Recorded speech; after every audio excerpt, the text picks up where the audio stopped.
Estamos dando início a mais um programa Debates Le Monde Diplomatique Brasil, uma iniciativa do jornal Le Monde Diplomatique Brasil, em parceria com a TV PUC, com o Canal Universitário e com a TVT, a TV dos Trabalhadores. Nós estamos chegando perto das eleições e é preciso que todos nós tenhamos informações sobre o atual Congresso. Quem está no Senado, quem está na Câmara, representando que interesses, e são esses que vão se reeleger ou serão novos? Eu quero apresentar para vocês agora dois especialistas que acompanham o Congresso e são muito familiarizados com os dados que nós temos e que podemos analisar e discutir hoje. Eu quero apresentar para vocês o Neuriberg Dias. O Neuriberg Dias é analista político e diretor do Departamento Intersindical de Assessoria Parlamentar, o DIAP. Muito obrigado, Neuriberg, por estar com a gente aqui. Vai ser ótimo contar com seus comentários. Quero apresentar para vocês também o José Antônio Moroni, que já é um frequentador do nosso programa. Ele é filósofo, ele é integrante do colegiado de gestão do INESC, uma importante ONG brasileira, e ele também coordena parte da coordenação da Plataforma dos Movimentos Sociais pela Reforma do Sistema Político Brasileiro. Mais uma vez, Moroni, obrigado também por estar com a gente. Vamos começar essa conversa aproveitando as pesquisas que o DIAP faz. Neuriberg, você pode contar? Eu não sei se nós começamos pelo Senado, pela Câmara, fique à vontade, mas você pode contar como é que é a composição socioeconômica dos nossos parlamentares hoje? Muito obrigado, Silvio. Queria cumprimentar você e os nossos internautas pelo convite, né? Cumprimentar também o Moroni, dividir essa mesa virtual para a gente buscar não só fazer uma reflexão do momento, né? Que é justamente entender que, em especial, a eleição do atual Congresso Nacional não foi só uma mudança de nomes, mas em relação à mudança de postura em relação aos temas fundamentais que está em discussão na sociedade.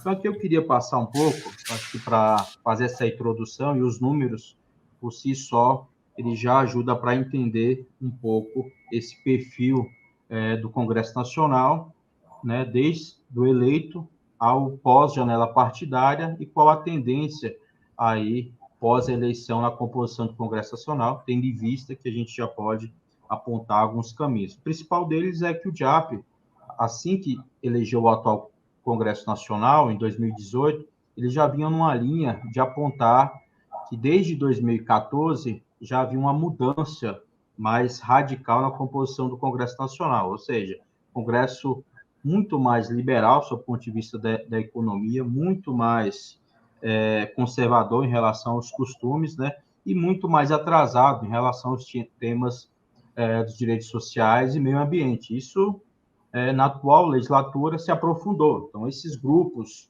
principalmente que sustentam esses três eixos, eles ampliaram, né, a participação dentro do Congresso Nacional. Basta ver que a direita ela teve um aumento da sua composição dentro do Congresso Nacional, com quase metade da casa vinculado, né, aos seus partidos. A esquerda manteve a sua bancada, mas teve uma redução de quadros, principalmente relacionada à bancada sindical, com representação no Congresso Nacional. Depois eu passo os números com detalhe.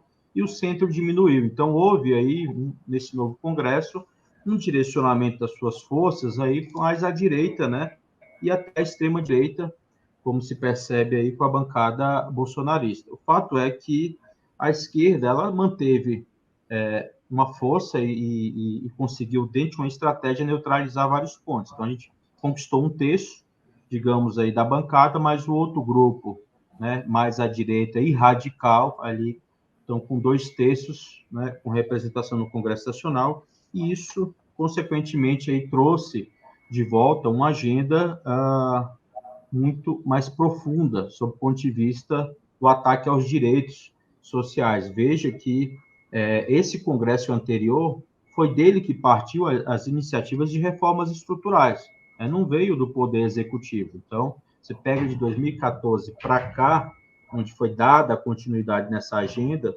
pós-processo de impeachment, você viu ali toda a agenda de reforma do Estado sendo avançada. Então, foi esse Congresso que conseguiu, com a sua maioria, como eu mencionei, avançar na criação do teto de gastos, que teve um impacto muito grande. Você vê que não há aí um efeito na sociedade, na economia. Veio a reforma trabalhista, veio a regulamentação da terceirização, veio a reforma da Previdência, foi enviada uma reforma administrativa.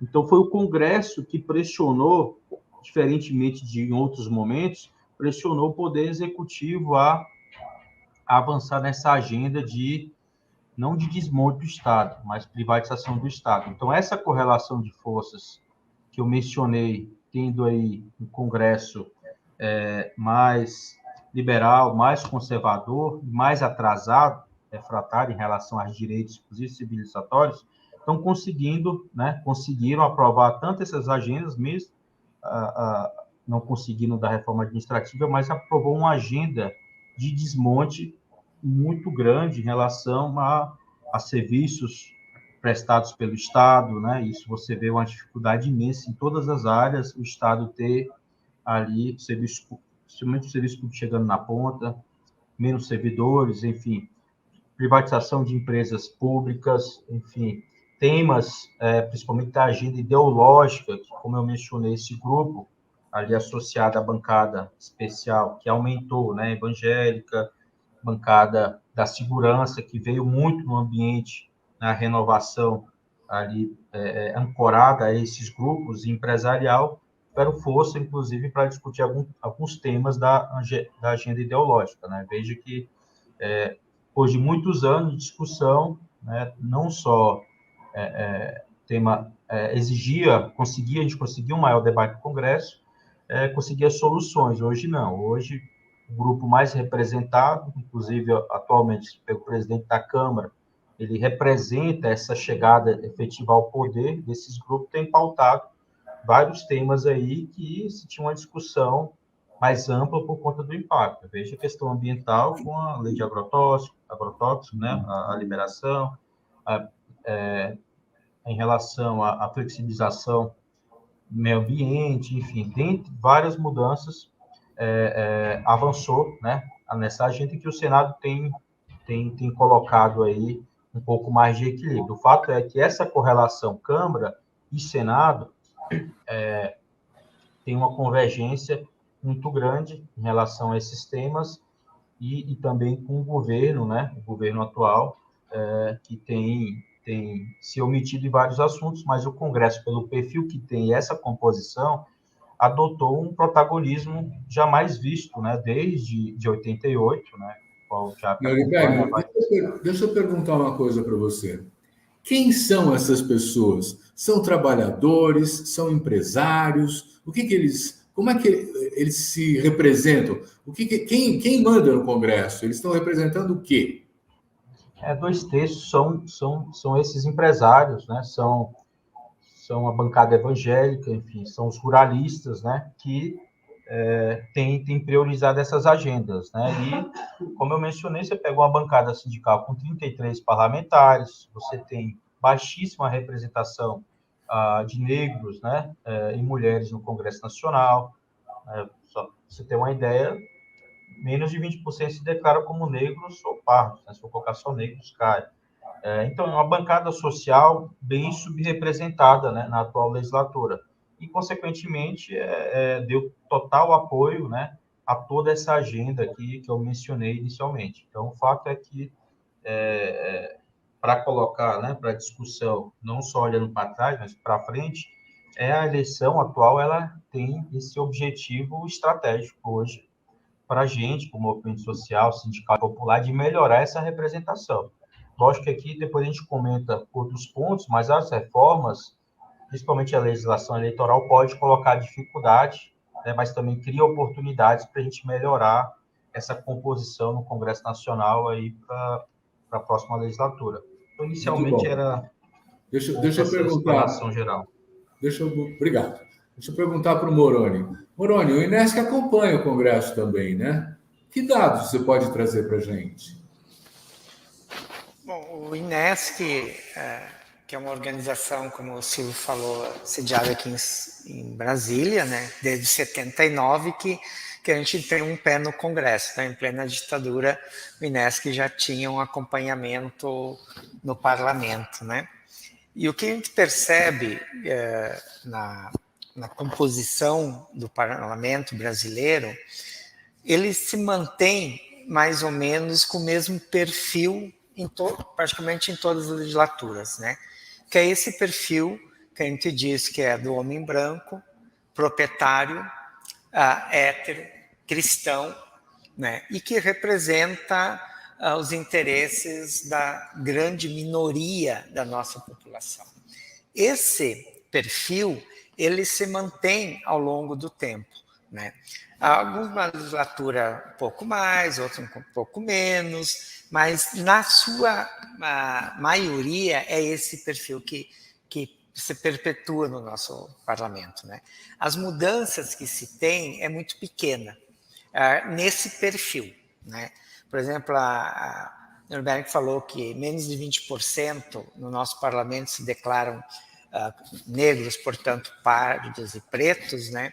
Isso é muito, mas muito menos do que tem a população negra na nossa sociedade, né? A mesma coisa das mulheres, etc. Né? Então, esse perfil do nosso parlamento, ele se mantém. Né? O que tem, talvez, e uma coisa, o perfil se mantém, mas o nosso parlamento, em termos de nome, em termos de quem está lá, ele tem, perto de outros parlamentos no mundo, ele é um parlamento que se renova, entre aspas. Mas se renova com os mesmos, né? Pode mudar um nome, mas vem um outro nome que representa a mesma coisa, né? E aí a gente tem que fazer um debate, duas questões para um debate, né? Uma, que o poder no Brasil é hereditário, ele passa de pai para filho, para neto, para bisneto e vai indo. Tem essa questão que é um poder hereditário no Brasil. Né? E o outro aspecto é a gente se perguntar que sistema eleitoral nós temos e, portanto, que sistema político nós temos que, mesmo que, entre aspas, renova os nomes, o perfil do parlamento continua o mesmo. Né? Então, nós temos uma questão que diz respeito à escolha do eleitor e da eleitora, sim, mas não é só diz respeito só isso, diz respeito à nossa forma de organização política. Então, nós também temos que olhar para essa forma de como se organiza a política, né? O nosso sistema político. Esses são dois elementos que é importante a gente trazer, né? Eu acho que um outro elemento é que se trata, que tem a ver com essa configuração do nosso parlamento, que toda legislatura, em todos os momentos, véspera de eleição, seja eleição municipal como eleição nacional, o parlamento muda as regras eleitorais. Né? E, então, a gente tem uma constante, entre aspas, reforma do nosso sistema eleitoral. Só que essa reforma do nosso sistema eleitoral, ela vai na direção não de dar uma maior representatividade a esse sistema, mas vai na direção de você perpetuar quem está no poder. Né? E vou citar um exemplo sobre isso. Né? A questão do fundo eleitoral. Era uma luta histórica dos movimentos, das organizações que atuam no tema da reforma do sistema eleitoral, do sistema político, da democracia, que não tivesse financiamento privado nas campanhas, porque isso é uma distorção enorme, né? E sim financiamento público. Conquistamos isso, não por um processo legislativo, mas no STF, né? Conquistamos isso, só que o financiamento público de campanha deveria vir com várias outras medidas, por exemplo, democratização dos partidos políticos, mudanças de critério de partilha desse recurso, né? Hoje, basicamente, o critério de partilha desse recurso, tanto no fundo eleitoral como no fundo partidário, diz respeito ao número de parlamentares que o partido tem no Congresso Nacional. Ora, esse sistema acaba reproduzindo e perpetuando quem está no poder. Então, o fundo partidário, o financiamento público de campanha, devia ser um instrumento meio que quase que zerar a disputa e dar uma igualdade maior para todas as forças políticas estar disputando na arena política de uma maneira mais igualitária. E ele foi usado, pelo contrário, para se manter a atual estrutura de poder, né? Então, como que o nosso poder, além de hereditário, ele tem uma capacidade enorme de se autorreproduzir e se auto-manter dentro dessa lógica para a gente chegar nesses dados que o Nuremberg colocou. Muito bom. Nuremberg, você tem informações sobre as bancadas corporativas? Porque é curioso, né? Quer dizer, essas bancadas corporativas, elas se fortaleceram nas últimas legislaturas. Antes não era assim. Era mais a bancada dos partidos políticos. Hoje os partidos políticos quase não têm importância e as bancadas corporativas ficaram à frente disso, né? Você pode fazer uma leitura desse fenômeno, desse processo?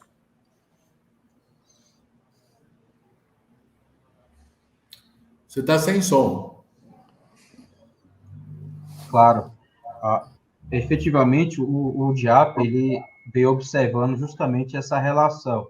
Você tinha poucos partidos, mas na votação dos temas, e até os partidos, como mencionou um pouco o Moroni, eles hoje você consegue até identificar ele programaticamente, ideologicamente, determinados assuntos, mas eles ainda são muito, as decisões são muito ainda tomadas, não em relação ao pensamento do partido, mas sim dessas bancadas informais, né, como a empresarial, que chega a 273 parlamentares, né, pega uma ruralista com 83 parlamentares, né, você pega uma evangélica também com 80 parlamentares, você pega bancada de segurança ali, chegando por volta de 90 parlamentares, ou seja, são policiais, né, militares, enfim, vinculados à bancada inclusive de parentes, que chega a quase 150 parlamentares,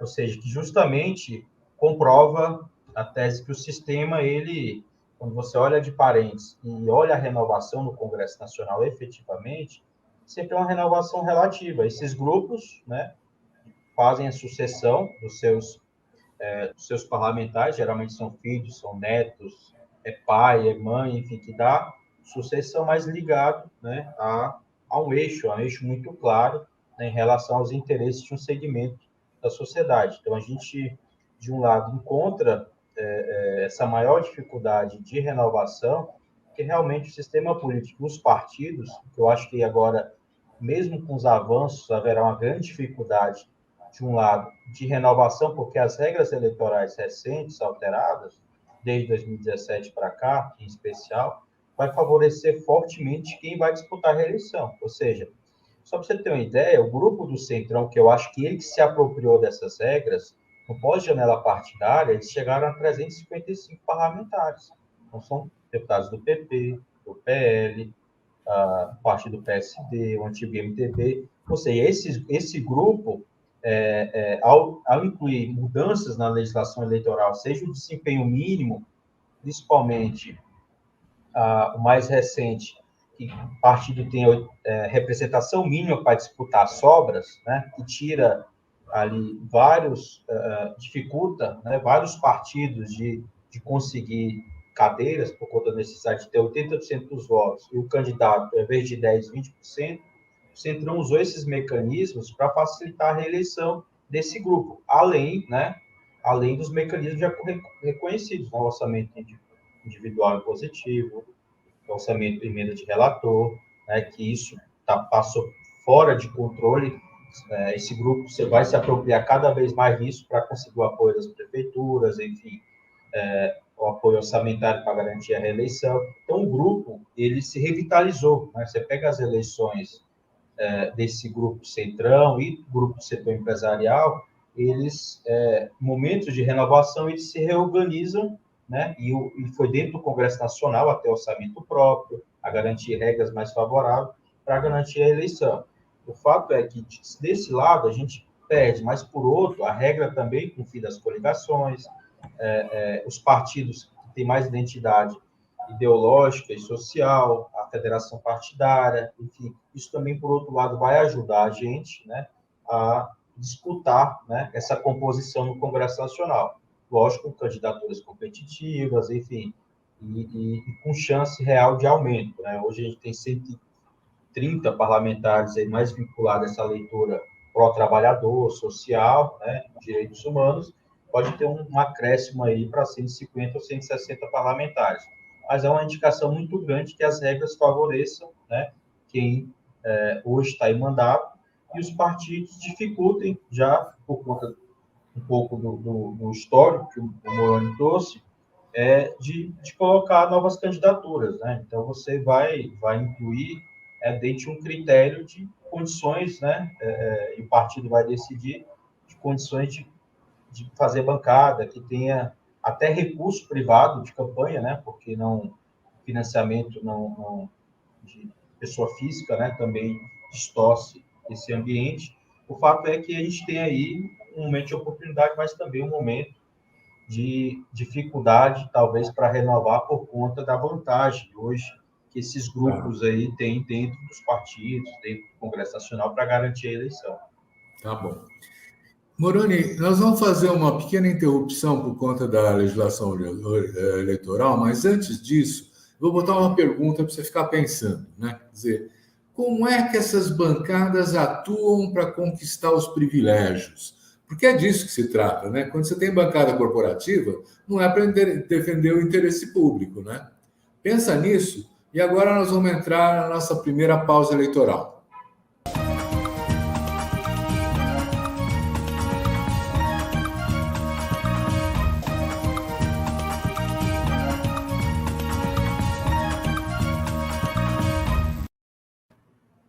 A bola está com você, Moroni. Silvia, essa pergunta é bem complexa, assim, né? Porque eu acho que tem vários mecanismos da forma como elas atuam para se manter nos privilégios, né? E não é uma forma independente do que está posto na nossa própria sociedade, que constrói um conjunto de privilégios, né? Primeiro, assim, eu acho que nós temos... Eu gostaria de fazer essa relação, que o que está posto no sistema político e está posto no parlamento não é diferente do que também está posto na nossa sociedade, né? O parlamento não é algo apartado da nossa sociedade. Ele, de certa forma, também quase que é um espelho. Ele espelha o que a sociedade é na sua complexidade, né? E, ao mesmo tempo que ele espelha isso, por ser um espaço de poder, ele é essencial na reprodução dessas desigualdades, né? E desses privilégios. Então, ao mesmo tempo que o parlamento espelha o que nós somos enquanto sociedade, com todas as nossas contradições, ele é um elemento fundamental na perpetuação desses privilégios, né? Então, fazendo vamos dizer assim, essas combinações, né? Eu acho que nós, enquanto sociedade, nós não temos ainda uma concepção o que significa ter uma sociedade baseada em direitos. Nós confundimos direitos com privilégios, né? Direito é tudo aquilo que todos e todas podem acessar a qualquer momento. Isso é direito. Fora disso, se só um grupo pode acessar ou só um grupo tem acesso, não é direito, é privilégio, né? Então, acho assim, essa concepção do que é o direito nos ajuda a entender como que esses grupos atuam para se manter nesse espaço de privilégio. Porque tem essa confusão, não é só conceitual, mas tem essa confusão política e prática, que nós somos uma sociedade que acha que privilégio é direito. Não é. Direito é para aquilo que é para todos e para todas. Se é só para um grupo, é privilégio, né? E não é direito. Esses grupos, eles também têm forte vinculação com o poder econômico, né? Não é só o poder político, é o poder econômico, é o poder da mídia, é o poder da grande mídia, de diversos formatos, inclusive das mídias digitais, das plataformas e tal, que se relaciona com o poder do sistema, com o poder judiciário, o sistema de justiça, e com o poder também religioso. Então, é esse conjunto, vamos dizer assim, de poderes que garante que essa estrutura ela se perpetua, né? E esse grupo, eles conseguem muito bem, vamos dizer assim, manejar esse sistema para que ele possa estar se reproduzindo, né? E boa parte, quando a gente enfrentava o debate no parlamento, um debate mais qualificado do que nós tivemos nas últimas vezes, sobre a reforma política, muitos parlamentares, assim, inclusive parlamentares do nosso campo e tal, quando a gente apresentava as nossas propostas, eles diziam, não, mas isso me cria uma incerteza. Nessa atual estrutura, eu sei como eu me manejo para me reeleger. Então, sabe, essa ideia também que que o teu interesse da reeleição, que é legítimo, mas que esse interesse está acima de um debate de como você democratiza as estruturas do poder, garante também essa reprodução, que afeta, inclusive, os nossos. Não é só os 2/3, também afeta 1/3. Né? E, portanto, acho assim, que coloca num debate para nós, se a gente quer realmente mudar essa estrutura política, coisa que a Constituição de 88 não conseguiu mexer, não conseguiu fazer, se nós realmente queremos mudar isso, nós temos que pensar um outro lugar para fazer esse debate e processar essa mudança que não seja o Congresso Nacional. Nós temos que pensar uma outra institucionalidade para fazer isso, porque de como está essa estrutura, pode eleger o Congresso que não vai fazer essas mudanças. Né? Então, acho que nós temos um debate estratégico a ser feito. Uma outra questão que eu queria levantar, eu não sei se Silvio Neuberg aí, que acompanha o parlamento também, além dessa questão da composição do parlamento, que foi muito bem colocado, a gente percebe que vem, ao longo do tempo, uma diminuição da qualidade da representação. Né? Tu tinha, assim, parlamentares de direita, vamos chamar assim, que tu conseguia estabelecer um nível de debate sobre projetos, sobre concepção de país, de política pública, de estratégia, de alto nível. Né? E com capacidade de pautar o debate público. Né? Então, que é uma atribuição do parlamento, pautar o debate público. Hoje a gente não percebe, ao longo do tempo, a gente fala da qualidade da representação, foi diminuindo tanto que hoje no nosso parlamento são poucos parlamentares com capacidade de pautar um debate público. Tal é essa tendência de uma instituição fechada, como é o parlamento, de ficar só no seu mundinho. E com isso, a representação perdeu muito esse papel de pautar o mundo da política. E cria um vazio enorme. Vamos passar a bola para o Neuberg e continuar essa conversa. Neuberg, conta para a gente como é que essas famílias se reproduzem, né, essas oligarquias regionais, né, se reproduzem no Congresso, e por que está caindo a qualidade dos congressistas? Não, perfeito, Silvio. Passa pela discussão interna dos próprios partidos. A legislação, como já foi colocado, é um fator que busca dar uma vida longa, né, a é o modelo que existe hoje, que está na sociedade, mas os partidos políticos, por outro lado, deixaram, né, de certa forma, um certo período, priorizar a formação de quadros, a educação política, colocar para a sociedade que o parlamento é o que as decisões têm um reflexo, têm importância. Então, você vai pegar na sociedade, as pessoas atribuem muito o momento que vive por outros fatores, até pessoais, individuais e não coletivos, né? Que é o essencial, que eu acho que aí ao longo do tempo foi se perdendo. Ou seja, a política é o espaço de resolução, né, e de mediação desses conflitos coletivos, né, de buscar ali alternativas. Como isso foi desconectando, você vê isso, quando você vê a qualidade e acompanha o mandato dos parlamentares, você vê de fato as renovações no Congresso Nacional, elas indicam aí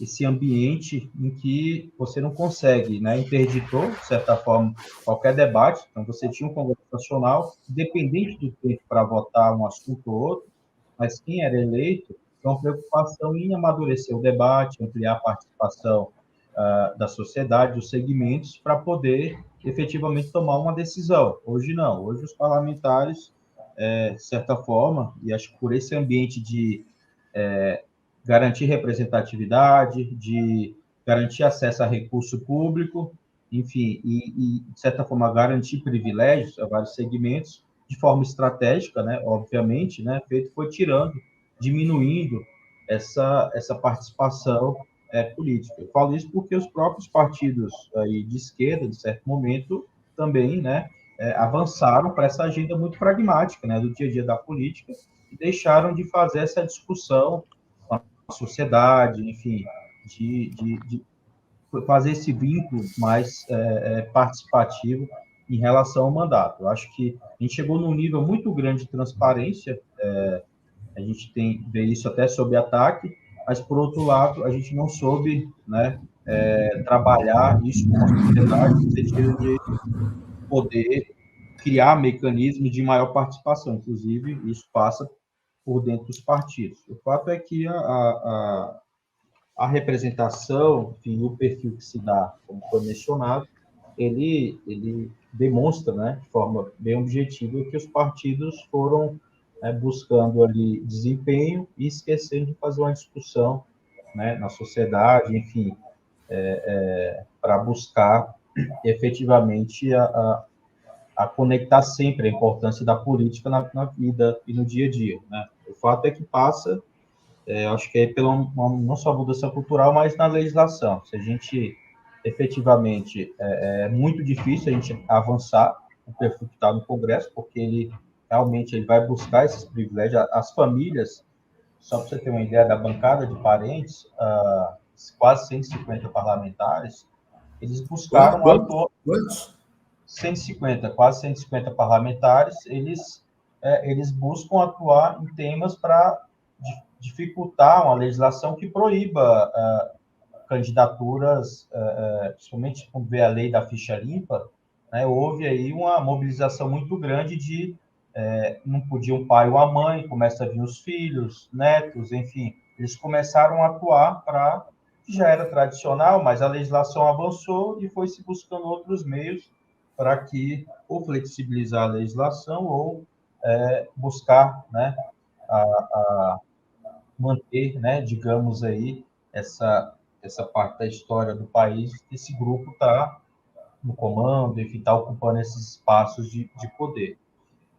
Enfim, era basicamente isso. Mas eu acho que, até para contribuir, a legislação eleitoral, principalmente o próximo Congresso Nacional, há uma tendência também de voltar, a gente espera, de um pouco de quadros mais qualificados. Sabe que é difícil, mas haverá de voltar, principalmente teve muitos novatos nesse mandato, justamente ali não fazendo uma discussão mais qualificada, mas muito ali uma discussão pautada só em problemas, mas não em solução, e o próximo Congresso indica aí não só talvez um pouco essa qualidade, mas reduzir esse extremo, né, e vir parlamentares mais experientes, né, deputados estaduais, enfim, do nosso campo social, enfim, sindical e popular, também nomes de peso, né, para disputar a eleição. Então, abre também uma janela de oportunidade, porque nas últimas eleições, eu não tenho dúvida, em vários estudos a gente fez isso, se o fim das coligações tivessem sido aplicado lá atrás, 2010 para cá, a gente teria talvez uma representação um pouco mais equilibrada. Os partidos de esquerda, em suas composições estaduais, municipais, enfim, federal, contribuíram muito também por conta do sistema eleitoral para puxar pessoas sem nenhum compromisso em relação às agendas do Congresso Nacional. E no DF é um exemplo claro, em vários estados. Aqui você trazia a eleição a Érica Cocard e trazia outro parlamentar na mesma coligação, com um pensamento totalmente oposto da coligação, enfim, do voto que teve peso de maioria da esquerda e não o grupo de centro ou de direita. Então, a próxima eleição vai dar uma nitidez maior para o eleitor, cabe aos partidos, à sociedade, a gente, né, como sociedade também, fazer esse trabalho de buscar essa inserção, né, do eleitorado, mas agora deve ter que contribuir, não a curto prazo, imagino que isso a longo prazo, salvo, como comentou Moroni, né, mudanças retrocedendo, né, essa legislação, que a cada eleição a gente tem essas surpresas. Deixa eu fazer uma pergunta, então. Obrigado. Deixa eu fazer uma pergunta, passar a bola para o Moroni. Moroni, você falou que políticas específicas para atingir, defender interesses específicos são privilégios, né? Então, as cotas raciais, o Bolsa Família, são privilégios também? Não. Cotas da mulher? Não, acho que a gente está tratando de coisas diferentes, né, Silvio? Assim, numa sociedade desigual como nossa, que é a sociedade que se estrutura nos processos de desigualdades, e aí a desigualdade ela tem cor, ela tem CEP, ela tem endereço, ela tem gênero, ela tem classe. Numa sociedade como essa, nós precisamos criar mecanismo para enfrentar essas desigualdades, né? Se nós temos como horizonte uma sociedade mais igualitária e mais democrática, mais igual, né? Então, esses mecanismos que você cria em termos de políticas públicas para enfrentar essa desigualdade, que se chama, na literatura, a grande maioria se entende como ações afirmativas, tem como um horizonte utópico de você ter uma sociedade mais igual. Portanto, uma sociedade que respeite os direitos e que tenha a perspectiva dos direitos para todos e para todas.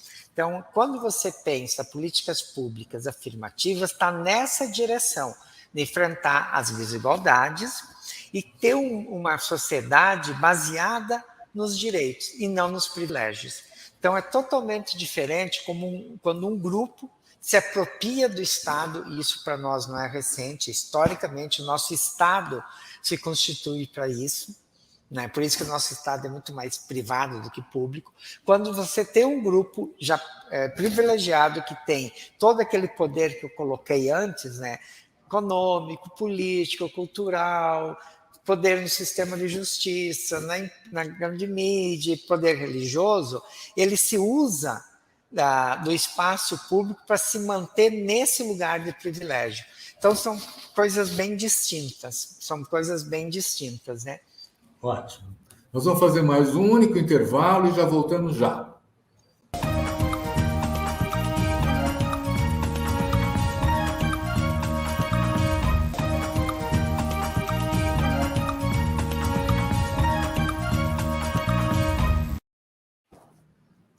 Nuremberg, esse ano nós vamos ter uma novidade no cenário eleitoral, né? Na tal da ideia das federações partidárias. Vocês avaliam que vai mudar alguma coisa essas federações no Congresso ou não? Sim, provavelmente elas, né, uma inovação, né, a atual eleição, mas ela vai, de fato, ter um impacto não só em relação aos partidos políticos, como eu comentei anteriormente, de dar uma maior a visão ideológica, programática, partidária das suas composições, seja ela federações vêm para modernizar em relação às coligações, ou seja, dar uma maior ali clareza qual a plataforma, né, digamos assim, do partido, lógico, para o mandato, inclusive, os 4 anos, porque a diferença maior aqui nas coligações eram mais pautadas ali para garantir cadeiras, né, independente da representatividade dessas cadeiras. Então, você elegia ali muitos parlamentares sem representatividade, de fato, e dentro de um segmento, principalmente, quando você vê essas bancadas informais, dando até apoio a esses segmentos, garantindo a sua eleição. Então, ela, basicamente, ela ajuda aí, do ponto de vista partidário, ter uma maior identificação, enfim, poder até priorizar dentro dos apoios, inclusive dentro dos partidos, nomes que tenham realmente uma representatividade, não só social, mas setor econômico, enfim, privado, que busque aí melhorar a qualidade dos representantes. Né? Você tinha muitos representantes que, com baixa votação, enfim, conseguiam ser puxados, né, a história do puxadinho, e garantir mandatos. Por outro lado, o eleitor, e aí que eu acho que é a variável, que aí o movimento social, sindical, enfim, organizado, tem que trabalhar muito, no sentido de identificar, ajudar a identificar realmente agora quem são ali os candidatos com compromisso, enfim, que tenham, de fato, uma plataforma, um mandato que seja em prol, né, dos direitos, dos trabalhadores, da sociedade. Então, vai dar também uma maior transparência em relação a isso. Então, o eleitor votava em um candidato e, consequentemente, o voto é computado pelo partido, né, ou pela coligação. E agora não, acho que as federações tendem a dar essa linha, acho que tendem em vários estados, no caso já tem, né, as federações já foram concluídas, né, a fase de criação, você tem uma formada pelo PT, né, PCdoB, IPV, você tem outra, né, do PSOL e Rede, né, e você tem outra do Cidadania, né, e PSDB, né, ali registradas, mas há uma tendência, e a gente imagina que elas vão ter um grande potencial de alavancar candidaturas e também garantir, converter esses votos em cadeiras, né, para o Congresso Nacional. Então, acho que ela é um fator que vai contribuir muito para o sistema eleitoral, lógico que a gente vai avaliar aí para esse momento. Não é fácil você efetivamente montar uma federação até mais ampla, né? Veja que a esquerda tentou uma mais ampla e não consegue, porque está em jogo ali uma série de decisões, quem vai ser líder, como vai ser essa composição em relação a atribuições. Então, é um fato complexo em relação ao mecanismo anterior de criar coligações, que era só até a eleição e acabou, né? E cada um seguia a sua vida. Então, acho que o sistema tende a contribuir, imagino, a esquerda, enfim, que buscou essas alternativas para potencializar cadeiras no Congresso Nacional.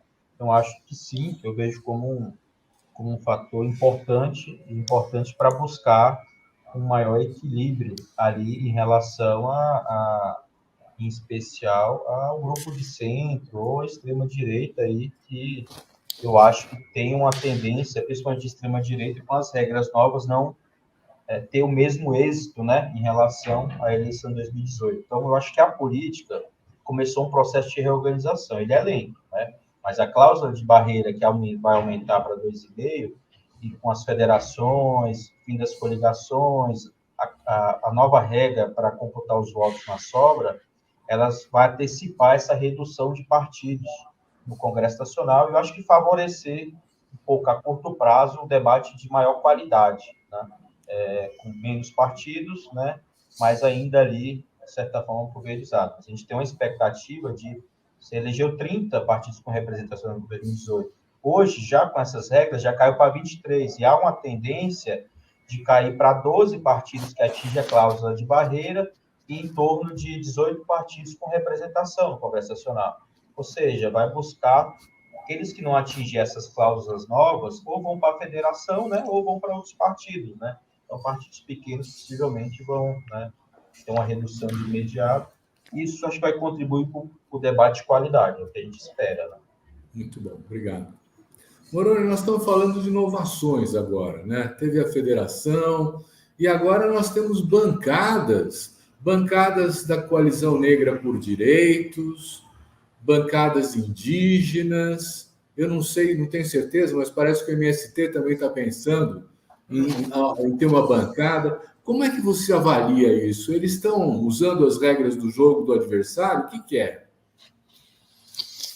Eu acho que tem essa questão que o Nuremberg coloca, que é do ponto de vista mais legal, as mudanças que se teve, né, na legislação, a questão da federação, essas questões todas que o Nuremberg coloca, né. Só um parênteses, a plataforma do Movimentos Sociais para a Reforma do Sistema Política formula essa questão da federação desde 2004, né, como um mecanismo de ter uma consistência política, né.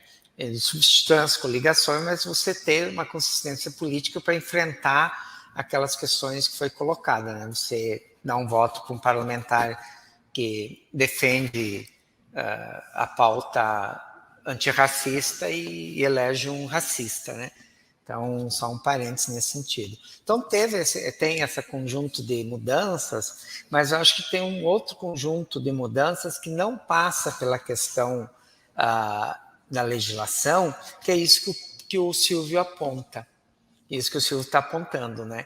E aí eu incluiria também, Silvio, além da questão da coalizão negra, da estratégia de todos os povos indígenas, da comunidade LGBTQI+, do MST e de outros movimentos, eu acho que também tem a tentativa já de algum tempo de ter outras formas de mandatos, outras formas de construir um mandato, inclusive no processo eleitoral.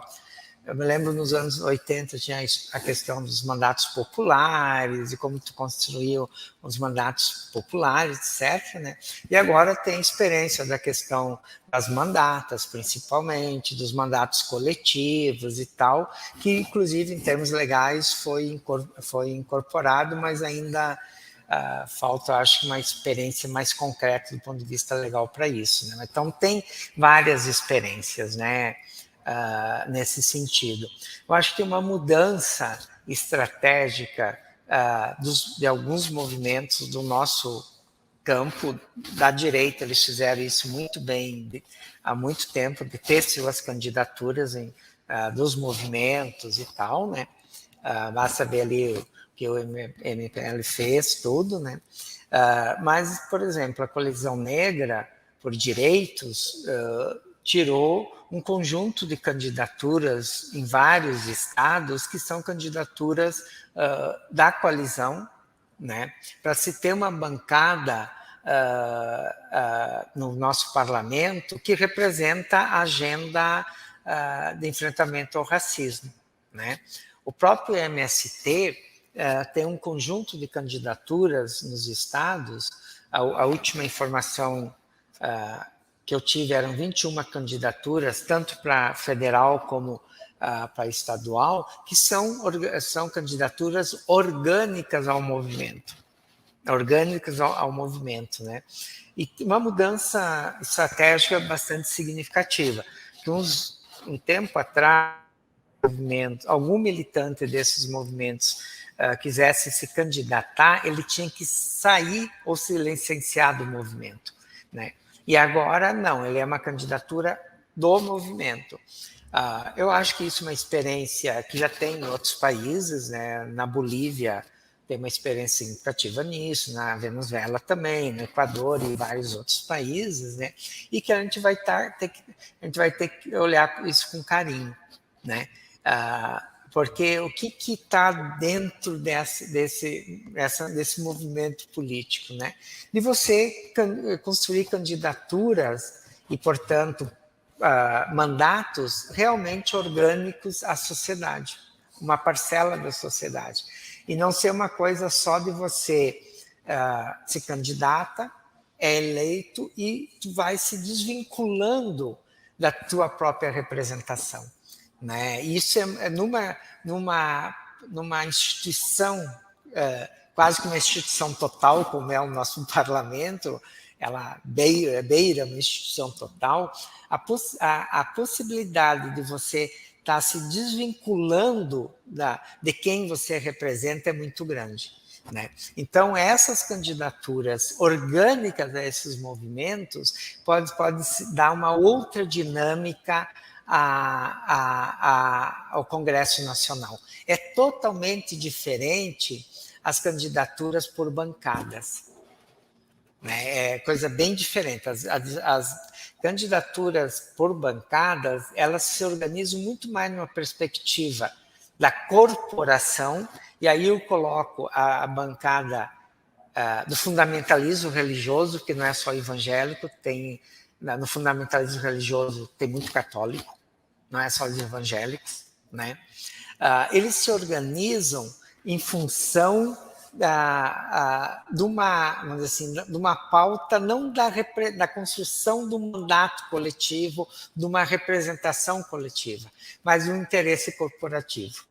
Né? E aí entra todo o debate, por que nós temos tantas determinadas profissões representadas nesses espaços, por exemplo, não na área da saúde, mas na área de médicos, tem a ver com a questão do peso dessas profissões na sociedade, pensada aqui como uma corporação. Então, é bem distinto o processo de construção dessas candidaturas dos movimentos, né? Desse processo de construção dessas candidaturas das bancadas. Muito bom. Olha, estamos com um papo muito bom, mas está acabando o tempo. Então, eu vou considerar que o Moroni fez a sua última intervenção, a menos que você queira falar alguma coisa estratégica, assim, e vou pedir para o Neuriberg, o Diabo tem algum prognóstico do que vai dar essa eleição em termos de um novo Congresso? Ótimo. A gente provavelmente vai, assim que concluir, acho que o prazo fundamental agora, que é o fim do registro das candidaturas, né? Com o fim do registro das coligações, enfim, né? Em agosto a gente vai ter um cenário mais ali para avaliar e apontar como vai ser o tamanho dessas bancadas, quais vai ser os cenários, né? De representação, mas a gente pode antecipar um pouco o fim, né? O próprio fim da janela partidária, alguns cenários que já estão dados, né? Que é bem relevante, que talvez pouco se altere. Então, vai ter uma redução na quantidade de partidos, ou seja, na fragmentação partidária. A gente sabe que a fusão deve aumentar entre partidos que não atingiram a cláusula de desempenho, né? Então, há uma tendência muito grande de ter um ingresso deles em federações existentes ou outros partidos médios ou maiores que vão ocupar. É uma linha muito de reorganização partidária que a gente aponta, então, principalmente aí o bloco ali de direita, né, tende a talvez ter um impacto talvez maior, e o grupo de centro tem um fortalecimento, né, se manter aí como um dos principais atores na próxima legislatura. Lógico que o bloco de esquerda e centro-esquerda também avançar um pouquinho na sua bancada. Então, os partidos centrão tendem a continuar a maioria, né? Provavelmente a federação do PT, o PL, o PP ou União Brasil ali entre os partidos com maior representação, vendo ali de partidos médios, União Brasil, republicanos, enfim, puxando esse segundo bloco, e tudo está sendo feito para garantir o centrão, né, numa presidência de um próximo Congresso Nacional. Então, o fato é que, hoje, de linhas gerais, né, não entrando aí por segmentos, por bancadas, enfim, mas a gente tem uma expectativa de que as regras ajudem nessa renovação. Acho que o Moroni comentou os temas atuais, então, em relação às mulheres, em relação a negros, a discussão do racismo, em relação aos indígenas, enfim, haverá mais candidaturas LGBTQIA+, enfim,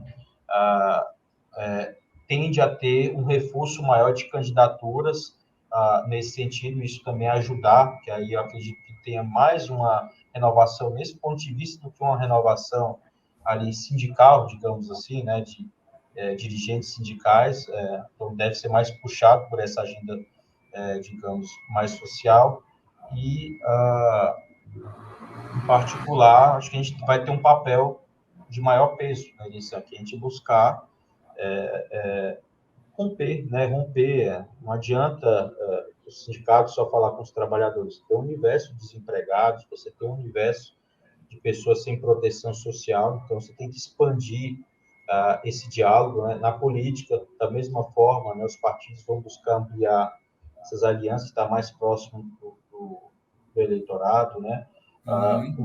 Enfim, conquistar esse voto desse novo trabalhador, enfim, das pessoas, enfim, desse novo Estado que se apresenta e que está distante, né? Está distante da representação. Então, acho que esses fatores vão motivar um pouco a essa renovação, que a gente espera que seja, né, de qualidade, mas não vai ser grande como se imagina. A gente põe sempre dentro da média de 50%, talvez menor, talvez maior, tudo a depender das candidaturas, né, e desse ambiente que está aí em relação à eleição presidencial. Mas eu vejo com mais otimismo do que eu via com pessimismo, né, com a eleição de 2019. Eu acho que a gente passou por um momento muito difícil, né, e conseguiu, de fato, se fortalecer.